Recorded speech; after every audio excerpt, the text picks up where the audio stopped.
हम आगे बढ़ते हैं। उत्तर प्रदेश में 2022 में चुनाव होने हैं और ऐसे में समाजवादी पार्टी के अध्यक्ष और पूर्व CM Akhilesh Yadav active mode में नजर आ रहे हैं। इसी कड़ी में सोमवार को एक ट्वीट कर बीजेपी पर कटाक्ष किया है। अखिलेश ने गंगा नदी की सफाई, सड़कों पर गड्ढे, गौवंश को लेकर सीधा हमला बोला है। अखिलेश ने तंज कसते हुए लिखा कि गंगा मैया गड्ढा गैया, इनको भी छल गए ठगैया। अखिलेश ने ट्वीट कर पूछा कि यूपी की जनता बीजेपी से पूछ रही है कि हमारी गाढ़ी कमाई से वसूले टैक्स से जो हजारों करोड़ गंगा जी के नाम पर खर्च किया वो कहां गया। उन्होंने सरकार पर सवाल दागते हुए ये भी पूछा कि गड्ढों का बजट किसकी जेब में गड्ढे में गया और गौवंश के पैसे की जुगाली आखिर किसने की है, इसका जवाब। तो अखिलेश यादव ने जमकर तंज कसा है और कई सवाल पूछे हैं कि जनता के टैक्स के रूप में जो गाढ़ी कमाई उससे वसूली जा रही है, आखिर वो जा कहां रही। ट्वीट कर योगी सरकार पर वार किया है तब जब मुख्यमंत्री योगी आदित्यनाथ 4.5 साल अपने कार्यकाल के बारे में बता रहे हैं। तो उनसे यह अखिलेश यादव पूछ रहे हैं कि आखिर गड्ढों के नाम पर जो पैसा गया वो कहां गया, और तमाम सवाल पूछे हैं और तंज कसा।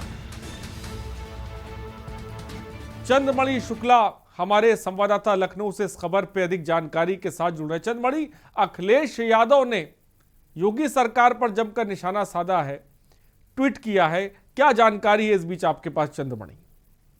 जी बिल्कुल, अगर बात करें जिस तरह से जो सपा प्रमुख है अखिलेश यादव, वो आजकल जो भाजपा पे मुखर हो रहे हैं और वो आजकल कुछ कविताओं में भी अपनी बात कर रहे हैं। जैसे कुछ दिन पहले भी उन्होंने 2 दिन पहले ट्वीट किया था जिसमें उन्होंने बोला था कि भाजपा की मिट्टी, भाजपा का झूठ, भाजपा का पौधा, भाजपा का फूल।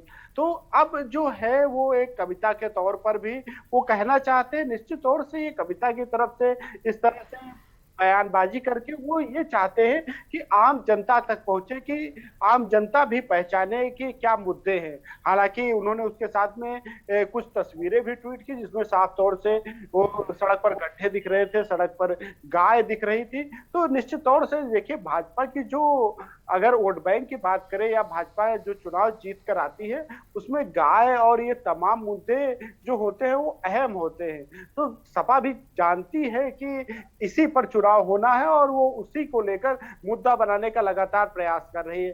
जब से सरकार आई है भाजपा की, तब से लगातार अखिलेश यादव मुखर होते आए हैं और गायों को लेकर लगातार वो कई बार भाजपा पर कटाक्ष कर चुके हैं। तो इस दौर में भी वो जिस तरह से सड़कें खराब है, जिस तरह से गंगा जो साफ होनी थी वो उस तरह से नहीं हो पाई, तो इस तमाम मुद्दों को लेकर भाजपा को लगातार घेरने का प्रयास करते रहते हैं। और यही कारण है कि वो ट्वीट के जरिए एक बार फिर से भाजपा को कटघरे में घेरने का प्रयास कर रहे हैं। जिस तरह से कल 4.5 साल की मुख्यमंत्री ने उपलब्धियां बताई थी, तो कल भी अखिलेश यादव ने भाजपा को घेरने का प्रयास किया। तो आज भी इस तरह से कविता या शेरो शायरी में ये बताना चाहते हैं और ये जताना चाहते हैं कि भाजपा को किस तरह से घेरा जाए और किस तरह से नहीं चंद्रमणि, जब वो सरकार पर गंभीर आरोप लगा रहे, निशाना साध रहे, ठगैया बोल रहे हैं कविता के माध्यम से, तो क्या सरकार ने सीरियस लिया है? बीजेपी की तरफ से कोई बात सामने आई है? निश्चित तौर से देखिए, अब जो है चुनावी माहौल है और दोनों तरफ से जबरदस्त बयानबाजी हो रही है। मुख्यमंत्री लगातार ये कहते आए हैं कि जब नौकरियां प्रदेश में होते नौजवानों को करनी होती थी तो एक परिवार के लोग झोला लेकर चल देते थे। वही मुख्यमंत्री का आज भी एक ट्वीट आया जिसमें उन्होंने कहा कि जब सीए और एनआरसी के आंदोलन हुए तब एक परिवार के लोग उनके समर्थन में आ गए, वही कोरोना काल में वो लोग नजर नहीं आए। तो निश्चित तौर से अब जो है वो पूरी तरह से उत्तर प्रदेश चुनावी मोड में है और दोनों तरफ से बयानबाजी चल रही है।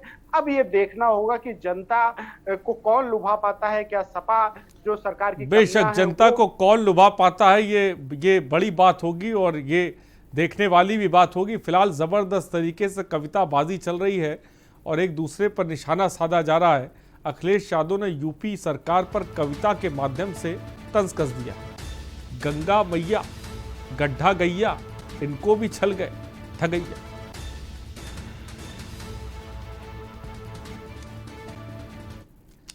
और चलिए